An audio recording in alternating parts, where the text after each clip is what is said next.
ये क्लास 12 की chemistry class है, जिसमें हम जो है यूपी बोर्ड्स या अन्य बोर्ड एग्जाम्स में जो बार बार अभिक्रियाएं पूछी जाती हैं ऑर्गेनिक केमिस्ट्री में, उन अभिक्रियाओं के बारे में चर्चा कर रहे थे। तो पिछले लेक्चर्स में हमने कुछ अभिक्रियाओं को देखा था जो बहुत ही इंपॉर्टेंट थे। तो अभी कुछ और बचे हुए हैं जो बार बार पूछे जाते हैं। तो इसमें जो है जो और बचे हुए हैं उनके बारे में हम चर्चा करेंगे। अगर आप लोग चैनल पर नए हैं तो चैनल को सब्सक्राइब कर लीजिए, और अपनी तैयारी, अगर आप यूपी बोर्ड्स का एग्जाम देने जा रहे हैं, समय आपके पास कम है, तो आप अपनी तैयारी जो है हमसे जुड़ करके आप कर सकते हैं। सारे क्लास जो है हमारे इस चैनल पे मिल जाएंगे। जो क्लास नहीं मिलेंगे वो हमारे फर्स्ट वाले चैनल पे मिल जाएंगे। तो आज जो पहला रिएक्शन हम देखेंगे, कैनिजारो अभिक्रिया, बहुत पूछा गया है नंबर लगा के। कैनिजारो अभिक्रिया, हमारा जो रिएक्शन है कैनिजारो अभिक्रिया, कैनिजारो रिएक्शन, इसके बारे में हम बात करेंगे। तो ध्यान सुनिए कि कैनिजारो अभिक्रिया होती क्या है। पहले एग्जाम में बहुत इंपॉर्टेंट है, ये एग्जाम में बार बार पूछा गया है, इसको ध्यान रखना, ये बहुत इंपॉर्टेंट है। देखो कैनिजारो अभिक्रिया में होता क्या है। इसमें पहली बात तो फॉर्मल्डिहाइड लिया जाता है। क्या लिया जाता है? फॉर्मल्डिहाइड। और फॉर्मल्डिहाइड के दो अणु लेते हैं। कितने अणु लेते हैं? दो अणु लेते हैं। फॉर्मल्डिहाइड के दो अणु लेते हैं और NaOH के साथ जो है अभिक्रिया कराते हैं। NaOH क्षारों के साथ जो है अभिक्रिया कराते हैं। तो एक तो आपका जो है, एक तो एल्कोहल बनेगा।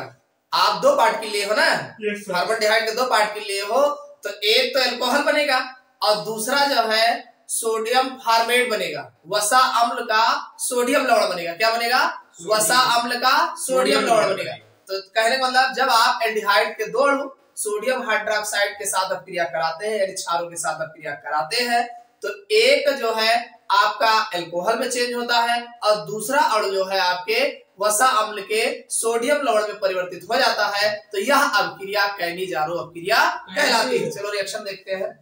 जैसे मान लीजिए ये आपका दो पार्टिकल HCHO है, फॉर्मल्डिहाइड हो गया। अब आप इस पर NaOH सोडियम हाइड्रोक्साइड की अभिक्रिया करा रहे हैं, तो आपको पता होना चाहिए एक बन जाएगा CH3OH और दूसरा हमने कहा HCOONA बन जाएगा। जरा इसको देखिए, ये है सोडियम फॉर्मेट है, सोडियम फॉर्मेट, और ये आपका है मेथिल एल्कोहल, मेथिल एल्कोहल, और ये आपका है सोडियम हाइड्रोक्साइड जो कि एक बेस है, सोडियम हाइड्रोक्साइड, हाइड्रोक्साइड जो कि एक प्रकार का बेस है, और ये आपका है फॉर्मल्डिहाइड, फॉर्मल्डिहाइड।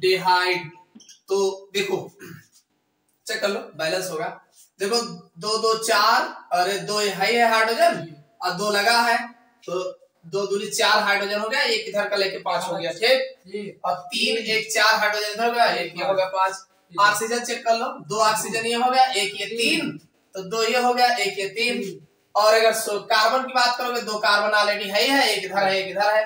तो ये कैनिजारो अभिक्रिया कहलाते हैं। जब हम फॉर्मल्डिहाइड या एल्डिहाइड के दो अणु तथा सोडियम हाइड्रोक्साइड अथवा पोटेशियम हाइड्रोक्साइड, कोई जरूरी नहीं सोडियम हाइड्रोक्साइड क्षार हो, स्ट्रांग होना चाहिए। सोडियम हाइड्रोक्साइड अथवा पोटेशियम हाइड्रोक्साइड या सोडियम, आप एक ही याद रखो, सोडियम हाइड्रोक्साइड क्षार के साथ अभिक्रिया कराते हैं, तो हमें एक पार्टिकल एल्कोहल में तथा दूसरा जो है वसा अम्ल के सोडियम लवण में परिवर्तित हो जाता है। तो यह अभिक्रिया कैनिजारो अभिक्रिया कहलाती है। समझ में आया नहीं?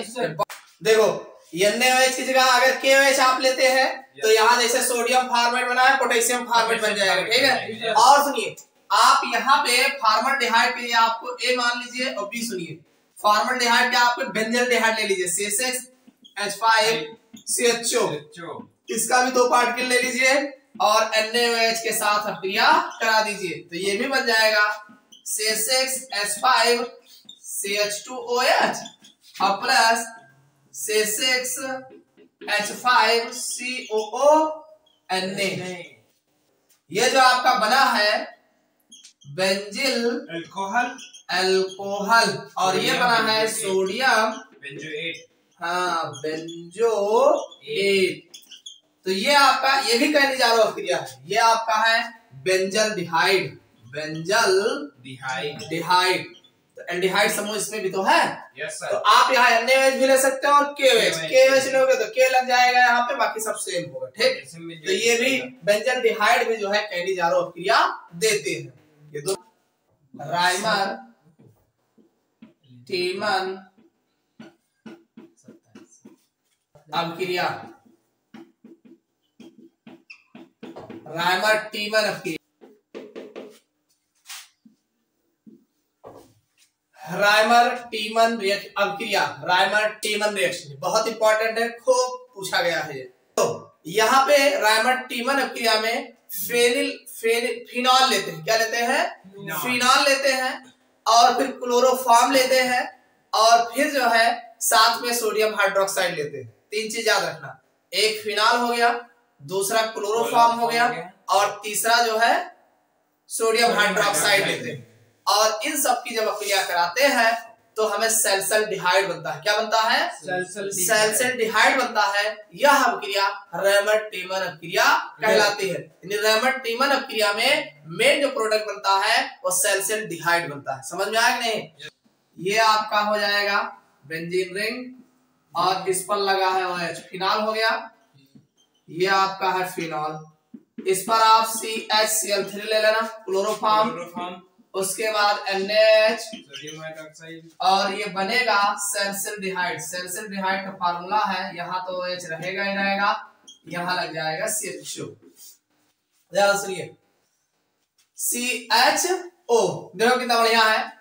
देखो यहाँ पे Na लगा है, अगर हम 3Na ले ले तो 3Na3Cl निकल जाएगा, 3Na3Cl निकल जाएगा, तो NaCl आपका निकल जाएगा। ठीक, 3 OH बचा है। कितना OH बचा है?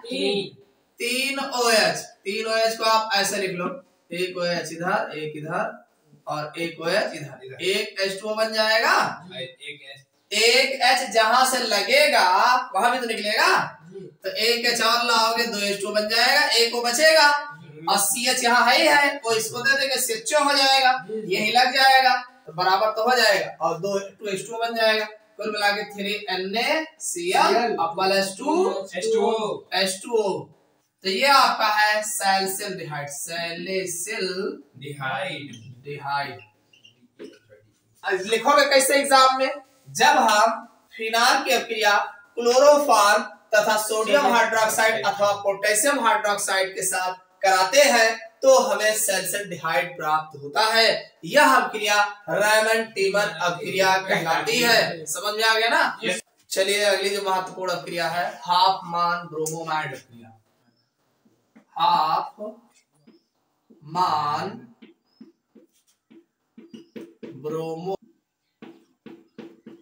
ब्रोमामाइड अपक्रिया।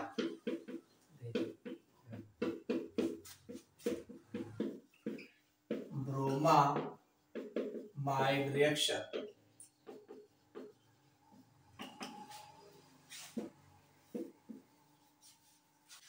अगली जो बहुत मोस्ट इंपॉर्टेंट रिएक्शन है, हाफमान ब्रोमामाइड अपक्रिया, हाफमान ब्रोमोमाइड रिएक्शन। ये बहुत ही पूछा गया एग्जाम में, ये भी खूब पूछा जाता है। देखो इसको याद करने के लिए इसको ध्यान रखना। देखिए जो हाफमान ब्रोमोमाइड अपक्रिया है ये एस्टामाइड पर अपक्रिया होगा। एमाइड ग्रुप CONH2 जिसमें लगा होगा उस पर यह अपक्रिया होती है, और किसकी अपक्रिया कराते हैं? Br2 + KOH, Br2 + KOH, और कुछ खास परिवर्तन नहीं होता है। ये जो एस्टामाइड में CONH2 ग्रुप होता है तो CO ग्रुप गायब हो जाता है, NH2 सरक के उसी में बैठ जाता है। कैसे बैठ जाता है? देखो मान लीजिए हमारा CH3CONH2 है, CH3CONH2, और इस पर आप Br2 की क्रिया करा दीजिए, और किसके साथ? KOH अथवा NaOH। ठीक, KOH के साथ क्रिया कराएंगे। Br2, एक चीज ध्यान रखना, यहाँ 4 लेना है, तो याद कर लेना, 4 लेना। तो आपका बनेगा क्या? एक तो हमने कहा कि ये बीच से गायब हो जाएगा, कुछ नहीं करना है, ये CO को गायब कर देना है, तो ये लग जाएगा CH3NH2 बन जाएगा, CH3NH2 बन जाएगा। साथ में अब ध्यान सुनिए, CO क्या करेगा? इसमें का O लेकर के CO3 बनाएगा। अरे CO है 2 O और पा जाएगा तो CO3 बन जाएगा। CO3 ग्रुप होता है। अब दो K ले लेंगे, K2CO3 बनता है। क्या बनता है? K2CO3। हाँ, K2CO3। अभी 2 के बचा है तो 2 Br भी तो दिख रहा है, के Br तो बनता ही करेगा, के Br। अब अभी और बचा, देखो 4 OH है, कितना OH है? 4। हाँ, OH OH और OH। ध्यान सुनिए, एक H2O इधर गया, एक H2O, 2 O जो बचा था हमने इन्हीं को दिया था, तो 2 H2O भी बनेगा, 2 H2O। ये है आपका हाफ वन ब्रोमोमाइड, हाफ आधा यही में से निकाल के लीजिए। समझ में आ गया नहीं?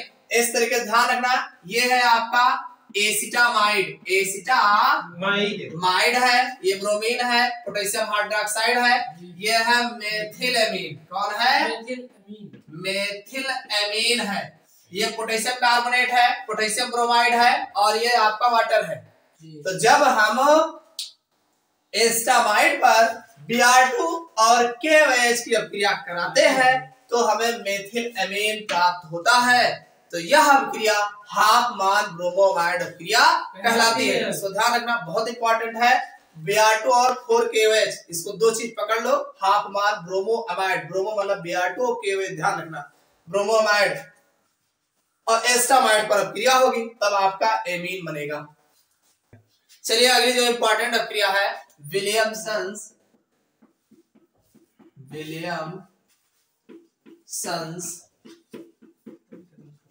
संश्लेषण अभिक्रिया। विलियमसन संश्लेषण अभिक्रिया।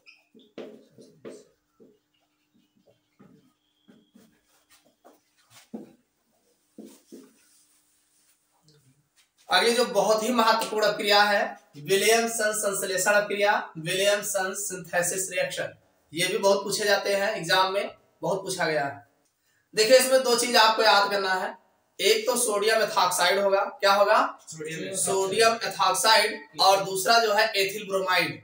सोडियम एथॉक्साइड और एथिल ब्रोमाइड की अभिक्रिया कराते हैं तो हमें जो है डाई एथिल ईथर बनता है, यानी डाई एथिल ईथर बनाने की एक विधि है। तो यह अभिक्रिया विलियमसन संश्लेषण अभिक्रिया कहलाती है। इसमें आपको हमने बताया कि यह है C2H5ONA, इसका नाम है सोडियम एथॉक्साइड है, और सोडियम एथॉक्साइड की अभिक्रिया C2H5Br, ये है एथिल ब्रोमाइड। कौन है? एथिल ब्रोमाइड के साथ जो है हम अभिक्रिया कराएंगे। देखो कितना बढ़िया है, इधर का Na इधर का Br निकल जाएगा, और इधर का पॉजिटिव इधर का नेगेटिव निकल जाएगा, और ये सड़क के इसी पे जुड़ जाएगा। तो ये बन जाएगा C2H5O उधर बचा है और C2H5 इधर का बचा है, NaBr सब निकल गया है। तो ये आपका देखो दोनों साइड में इथर लगा, एथिल लगा है, बीच में इथर ग्रुप है, तो डाई एथिल ईथर ये बनेगा, और ये सोडियम ब्रोमाइड है ही है। तो आप क्या कहोगे कि जब हम सोडियम एथॉक्साइड की अभिक्रिया एथिल ब्रोमाइड पर कराते हैं तो हमें डाई एथिल ईथर प्राप्त होता है। यह अभिक्रिया विलियमसन संश्लेषण अभिक्रिया कहलाती है। अगर अंग्रेजी अगला जो इंपॉर्टेंट रिएक्शन है सैंडमायर अभिक्रिया, लिख लो सैंडमायर अभिक्रिया।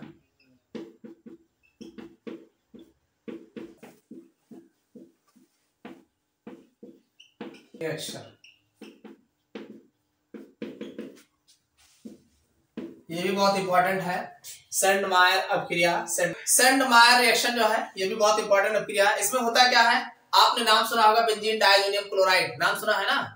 Benzene diazonium chloride C6H5N2Cl। तो इस पर जब हम किसकी अभिक्रिया कराएंगे, CuCl और HCl की अभिक्रिया कराएंगे, CuCl और HCl की अभिक्रिया कराते हैं तो हमें क्लोरोबेंजीन प्राप्त होता है। क्या तो क्लोरोबेंजीन प्राप्त होता है। यह अभिक्रिया सैंडमायर अभिक्रिया कहलाती है, यानी क्लोरोबेंजीन बनाने की विधि है। कैसे है, देखो बेंजीन डायजोनियम क्लोराइड का जो फार्मूला है C6H5N2Cl है। आप चाहो तो स्ट्रक्चर बना के बता सकते हो, इस पर कुछ नहीं करना है, CuCl और ऑब्लिक लगा के HCl लिख देना। अब चूंकि यहाँ पे CuCl है, अगर आप CuBr लेते और HBr अगर यहाँ लेते तो यहाँ पे आपका जैसे इसमें अगर आप Cl मौके पर आप Cl लिए हैं तो ये बन जाएगा C6H5Cl और प्लस N2 बनेगा बस। यस समझ में आया कि नहीं भाई? ये आपका है बेंजीन डाई एजोनियम क्लोराइड है। बेंजीन डाई एजोनियम क्लोराइड है और ये जो बना है क्लोरो बेंजीन है। तो जब हम बेंजीन डाइएजोनियम क्लोराइड को CuCl और HCl की उपस्थिति में गर्म करते हैं तो हमें क्लोरोबेंजीन प्राप्त होता है। कुछ नहीं हुआ है, N2 निकल के भाग गया है और ये समझ लो यही लगा। हाँ, आप ऐसा भी कर सकते हो, C6H5N2Cl है आपका, अगर आप CuBr ले लो, क्या ले लो? हाँ, और ये HBr लेना है फिर। और सुनिए, CuBr की जगह पे कहीं कहीं लिखा मिलेगा आपका Cu2Cl2। ध्यान सुनिए, Cu2Cl2, अरे Cu2Cl2 लिखा रहे चाहे Cu2Br2 लिखा रहे, अगर सिंगल करोगे तो यही तो आएगा CuCl। ठीक, अब एक देखो, ध्यान सुनिए, अगर ऐसा लिखा हो CuBr और HBr तो कुछ नहीं करना है, जहां ये Cl यहाँ बना रहे हो यहाँ Br कर देना बस, C6H5Br हो जाएगा और साथ में N2 हो जाएगा, नाइट्रोजन निकल के भाग जाएगा, बस आपका जुड़ जाएगा। अब कह दो ये कैसे है? देखो इसमें तो आप कह लिए, हमने बता दिया कुछ नहीं हुआ, नाइट्रोजन निकल के भाग गया। इसमें क्या हुआ आप ये समझ सकते हैं, जैसे HBr है तो ये Br यहाँ लग जाएगा, Cl यहाँ लग जाएगा, यही होता है। इसमें भी वही हुआ है, लेकिन वहां आप जान नहीं पाए, यहाँ तुरंत पकड़ लिए, यहाँ Br लगेगा। समझ में आया कि नहीं? तो हाँ, तो ये बेंजीन डाइएजोनियम क्लोराइड को जब हम CuCl HCl की उपस्थिति में गर्म करते हैं तो हमें क्लोरोबेंजीन प्राप्त होता है। यह क्रिया सेंडमायर अपक्रिया कहलाती है। अगर चाहो तो इसको भी कर लो, C6H5N2Cl को अगर आप CuCN और KCN, ध्यान सुनो, CuCN और KCN ले लो तो बस ये भी बना तैयार है, C6H5Cl लग जाएगा, N2 निकल के भाग जाएगा, ये बन जाएगा साइनोबेंजीन बन जाएगा। समझ में आ गया ना? जी सर। हाँ, ये सब सेंडमायर रिएक्शन के एग्जांपल है, एग्जाम में पूछ। अगली हेडिंग डाल लो, सीमिट अपक्रिया। सीमिट अपक्रिया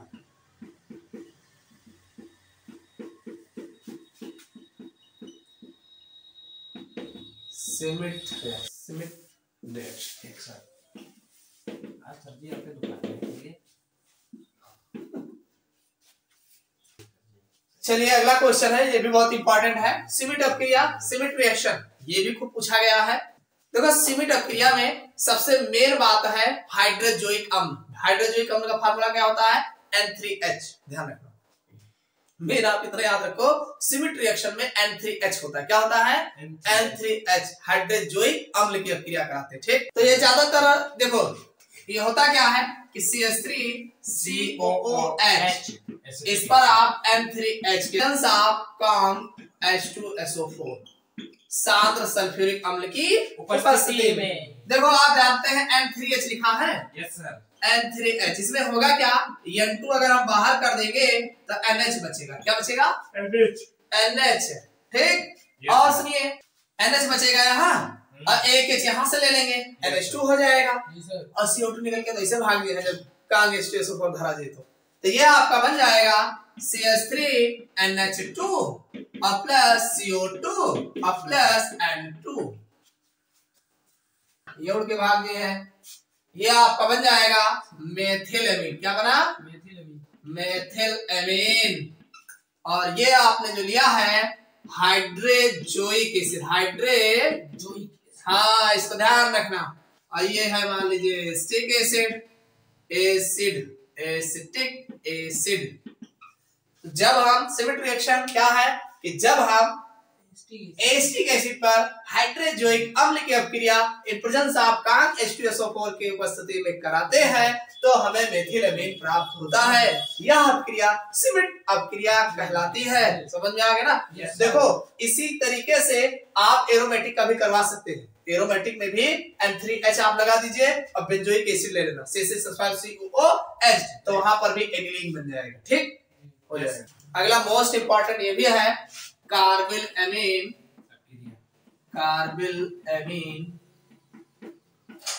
अभिक्रिया।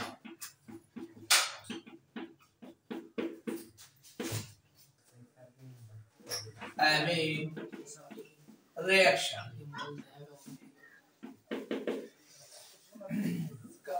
ये भी बहुत इंपॉर्टेंट रिएक्शन है। कार्बिल एमीन अभिक्रिया, कार्बिल एमीन रिएक्शन। एक नाम सुनते हैं, एक चीज आग दुर्गंध तो है आ जाए फट से, इसमें दुर्गंध बनता है, समझ में आया नहीं? आइसोसाइनाइड का दुर्गंध आता है। अगर इतना दिमाग में आएगा तो सोच लो दुर्गंध लावा कहां से जाए। देखिए कार्बिल एमीन, चूंकि देखो ये आपकी अभिक्रिया जो है इसमें होता क्या है, इसमें एनिलीन लेंगे, क्या लेंगे? एनिलीन, C6H5NH2 लेंगे और सुनिए क्लोरोफॉर्म लिया जाएगा। क्या लिया जाएगा? क्लोरोफॉर्म, और KOH ले लेना, चाहे NaOH ले लेना, NaOH अथवा KOH की उपस्थिति में जब आप गर्म करोगे तो फेनिल आइसोसाइनाइड का दुर्गंध आता है। यह अभिक्रिया कार्बिल एमीन अभिक्रिया कहलाती। देखो C6H5NH2 ये आपका है एनिलीन, क्या है? एनिलीन, और इस पर आप CHCl3 क्लोरोफॉर्म और साथ में KOH ले लेना, चाहे NaOH। और ध्यान रखना, एक चीज ध्यान रखना, क्या फिर ये भी रहेगा, 3 क्लोरीन है तो 3 पोटेशियम के साथ जावे करी है, तो इनको ले लिए साथ में थोड़ा सा गरमा देना तो बन जाएगा C6H5NC बनेगा। क्या बनेगा? NC, और साथ में 3 KCl तो बनबे करी है। और क्या हो सकता है? अरे 3 है OH OH, अरे N और C लगा है हम कहें तो 2 1 3 हाइड्रोजन, ध्यान सुनो, 3 हाइड्रोजन ये दिखाता है और 3 OH इधर है, ये है तो 3H2 और बन जाए 3H2 सेपरेट में बन जाए। आई का हुआ phenyl isocyanide, phenyl isocyanide aniline की अभिक्रिया क्लोरोफॉर्म, इनका जाने रहा नहीं भुलाया, क्लोरोफॉर्म ज्यादा ना देखो ना, इसमें तो बेहोश हो जाओ।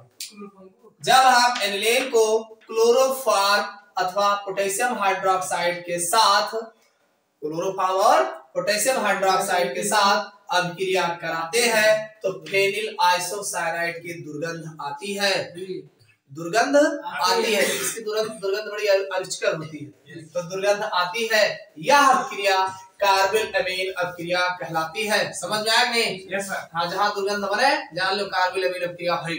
ठीक, अब यहाँ पे जैसे C6H5NH2 आप लिए हैं तो आप C6H5NH2 की जगह पे आप C2H5NH2 भी ले सकते हैं, एथिलअमीन भी ले सकते हो। समझ में आया नहीं? एथिलअमीन लोगे तब भी दुर्गंध आएगी, तब भी कार्बिल एमीन अभिक्रिया होगा। समझ में आया नहीं? कोई जरूरी नहीं ना कि एरोमेटिक वाला ले रहा हो, आप एलिफेटिक वाला भी लेके बना सकते हो। ठीक, तो ये अभिक्रिया कार्बिल एमीन अभिक्रिया कहलाती है। अगला जो बहुत ही इंपॉर्टेंट अभिक्रिया है रोजन-मुंड अभिक्रिया, लिख लो रोजन-मुंड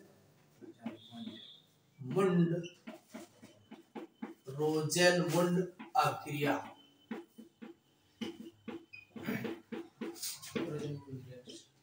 रोजन-मुंड रिएक्शन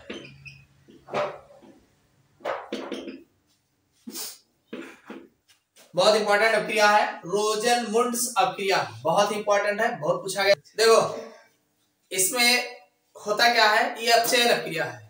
रोजन-मुंड रिएक्शन लिखा है ना, कभी कभी लिखा मिलेगा रोजन-मुंड अपचयन अभिक्रिया। तो अपचयन में मेन चीज क्या होता है कि इसमें हाइड्रोजन जुड़ता है। क्या जुड़ता है? हाइड्रोजन जुड़ता है, लेकिन अब ये हाइड्रोजन आएगा कहां से? पीडी पैलेडियम के साथ जो है बेरियम सल्फेट लिया जाएगा, और कब? उबलती हुई जाइलीन में। कब लिया जाएगा? उबलती हुई जाइलीन। देखो रोजन-मुंड अपचयन की खास बात है कि जब हम उबलती हुई जाइलीन में, किसमें? हाँ, उबलती हुई जाइलीन में पीडी पैलेडियम और बेरियम सल्फेट के साथ जो है एसिटिल क्लोराइड की, किसकी? एसिटिल क्लोराइड का अपचयन कराते हैं तो यह अभिक्रिया रोजन-मुंड अपचयन कहलाता है। देखो कैसे कहलाता है, ये आपका हो जाएगा CH3COCl, इसका नाम है एसिटिल क्लोराइड। Acetyl chloride. इस पर आप H2 की क्रिया, किसकी क्रिया करा रहे हो? H2 कहां से लाए हो?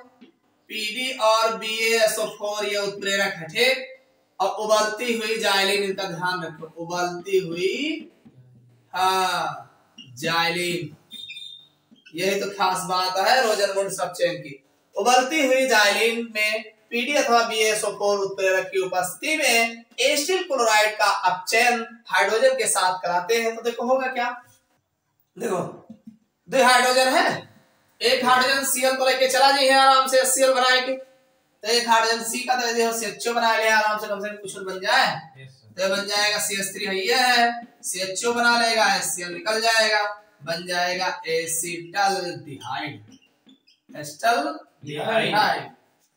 तो सीधी सी बात है, जब हम एसिटिल क्लोराइड की अभिक्रिया H2 के साथ PD अथवा BaSO4 उत्प्रेरक की उपस्थिति में उबलती हुई जाइलिन में प्रवाहित करते हैं तो हमें एसिटल्डिहाइड प्राप्त होता है। यह अभिक्रिया रोजनमुंड अभिक्रिया कहलाती है। अब इसी को अपचयन अभिक्रिया भी कहा जाता है, ठीक, क्योंकि हाइड्रोजन का योग, जहां पे हाइड्रोजन का योग होता है तो वह अभिक्रिया अपचयन अभिक्रिया कही जाती है, ठीक। अगली जो अभिक्रिया है ये भी खूब पूछा गया है, इटार्ड अभिक्रिया। लिख लो, इटार्ड अभिक्रिया।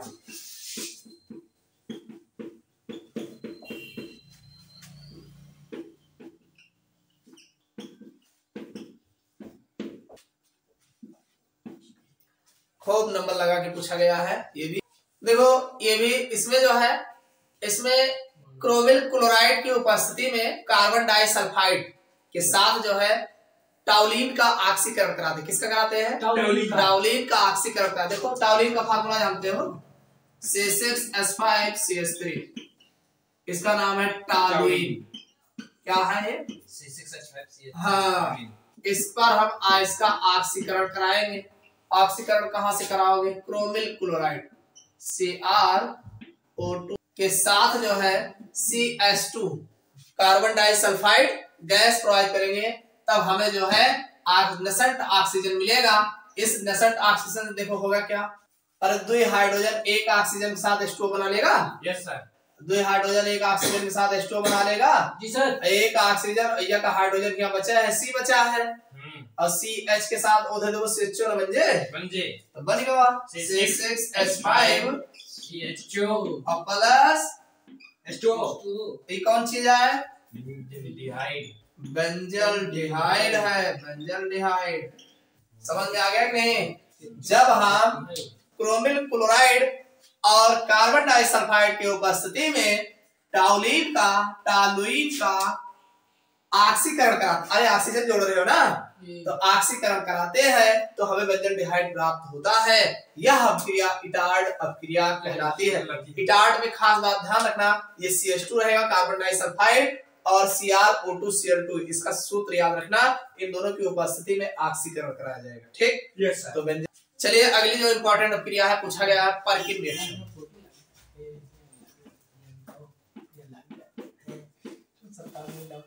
पर्किन अभिक्रिया, पर्किन रिएक्शन, इसको देखेंगे। ये भी पूछा गया है, बहुत पूछा गया है। देखो पर्किन अभिक्रिया में जो है, पहली बात तो हम लेंगे बेंजल्डिहाइड। बेंजल्डिहाइड और एसिटिक एनहाइड्राइड की अभिक्रिया कराते हैं तो हमें सिनेमिक अम्ल बनता है। क्या बनता है? सिनेमिक अम्ल बनता है। तो यह अभिक्रिया पर्किन अभिक्रिया कहलाती है। जैसे बेंजल्डिहाइड का फार्मूला है C6H5CHO, इस पर आप अभिक्रिया करा रहे हैं CH3COO देखो कितना बढ़िया रिएक्शन है, ठीक। इस पर अभिक्रिया कराए, देखो कभी भी एसिटिक एनहाइड्राइड की अभिक्रिया कराया जाता है तो इन प्रेजेंस ऑफ CH3COO की उपस्थिति में कराया जाता है, इसको ध्यान रखना, ठीक। देखो बड़ा आसान है, कहीं ना कहीं तो काटोगे इसको। Yes sir. इतना बड़ा तो छल्ला लटकाया हो, ये है एसिटिक एनहाइड्राइड, एसिटिक एनहाइड्राइड, ठीक। इसको चाहे इधर से काटो चाहे इधर से काटो, ध्यान सुनिए। CH3COO ये है। Yes sir. और आप इसी में से, आप चाहो तो इसी में से एक H दे देना इनको, तो बन जाएगा CH3COOH बन जाएगा, एक तो बन जाएगा। ध्यान सुनिए, अब आप जो है देखो CH2 यहाँ है ना, यस सर, आप देख रहे हैं यहाँ 2 हाइड्रोजन है, एक हाइड्रोजन और निकाल लो और यहाँ इस ऑक्सीजन को यहाँ से हटा के कुल मिला के आपका बन जाएगा C6H5 है ही है, CH है, इसके ऑक्सीजन को हमने यहाँ सीमेंट दिया तो ये डबल बॉन्ड हो जाएगा, फिर ये CH हो जाएगा, फिर COOH बन जाएगा और साथ में CH3COOH बनेगा। गौर से देखो बराबर होगा, CH3COO एक H इसी में से एडजस्ट कर देंगे बन जाएगा। यस सर, 3H यहाँ 3H था, 2 बचा है, 2 में से एक और निकाल लेंगे और इस ऑक्सीजन को यही लगा देंगे तो ये हो जाएगा CHCOOH बना दिए। यस और इसको डबल बॉन्ड के साथ इनके साथ जोड़ देंगे तो C6H5CH डबल बॉन्ड CHCOOH और ये है अल्फा और ये है बीटा, इसे बोलते हैं सिनेमिल एसिड, सिनेमिक अम्ल, इनको जानते ही हो एसिटिक एसिड है। अल्फा बीटा असंतृप्त अम्ल बोला जाता है इसको, आप कह सकते हैं अल्फा बीटा असंतृप्त अम्ल या इसी को सिनेमिक अम्ल कहते हैं। तो जब हम बेंजल्डिहाइड की अभिक्रिया, ये है बेंजल्डिहाइड, जब हम बेंजल्डिहाइड की अभिक्रिया एसिटिक एनहाइड्राइड के साथ सोडियम एसीटेट की उपस्थिति में कराते हैं तो हमें सिनेमिक अम्ल प्राप्त होता है। यह अभिक्रिया पर्किन अभिक्रिया कहलाती है। समझ में आया कि नहीं? Yes sir. कर लो।